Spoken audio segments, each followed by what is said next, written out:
जो स्टूडेंट फिर से मैं ले आया क्वेश्चन इकोनॉमिक्स आईकॉम का है, IAS के लिए भी लाभदायक है। मुद्रा विनिमय का माध्यम स्पष्ट कर। देखिए स्टूडेंट, क्वेश्चन में ही आंसर छिपा हुआ है। यदि विद्यार्थी इसको गौर से समझेंगे तो बारीकी से लिख लेंगे और ज़्यादा परेशान होने की समस्या ही नहीं।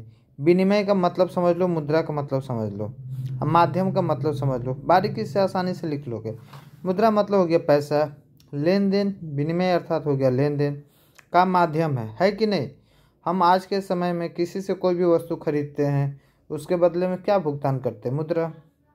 आज के समय में कोई भी व्यक्ति, कोई भी डॉक्टर, कोई भी क्षेत्र के लोग अपनी सेवाएं प्रदान करें या आर्थिक सहायता करें या किसी प्रकार से वस्तु विक्रय करते हैं तो उसके बदले में वो क्या लेना पसंद करते हैं? आप बताइए।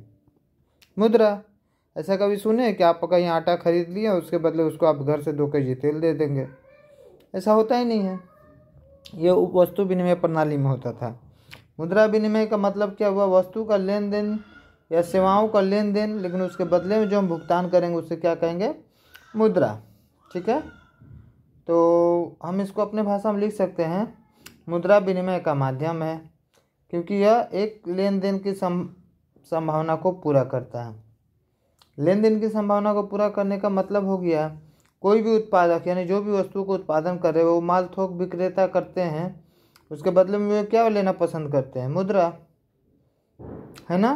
थोक विक्रेता वस्तु को उपभोक्ता के तक पहुंचाते हैं और उसके बदले में क्या लेना पसंद करते हैं? मुद्रा। तो आप लिख सकते हैं, थोक विक्रेता भी वस्तु का उत्पादन करके उपभोक्ता तक पहुंचाने में उसके बदले में वो मुद्रा के रूप में धन को स्वीकार करते हैं। कोई व्यक्ति अपनी सेवाएं बेचता है, उसके स्वरूप में वो मुद्रा ही लेना स्वीकार करता है। कोई व्यक्ति किसी प्रकार के कार्य को संपन्न करता है तो उसके बदले वो मुद्रा ही लेना स्वीकार करता है। अतः विद्यार्थी कह सकते हैं कि मुद्रा वह वस्तु या धातु है जिसकी सहायता से लोग अपनी आवश्यक वस्तुओं को खरीदते हैं, अपनी सेवाएं बेचते हैं और उसके बदले में जो हमें प्राप्त होता है वो हम मुद्रा के रूप में जो धनराशि प्राप्त करते हैं वो हमें स्वीकार होता है। क्योंकि किसी भी वस्तु का मूल्य माप करना, आकलन करना मुद्रा द्वारा सही रूप से किया जा सकता है ना।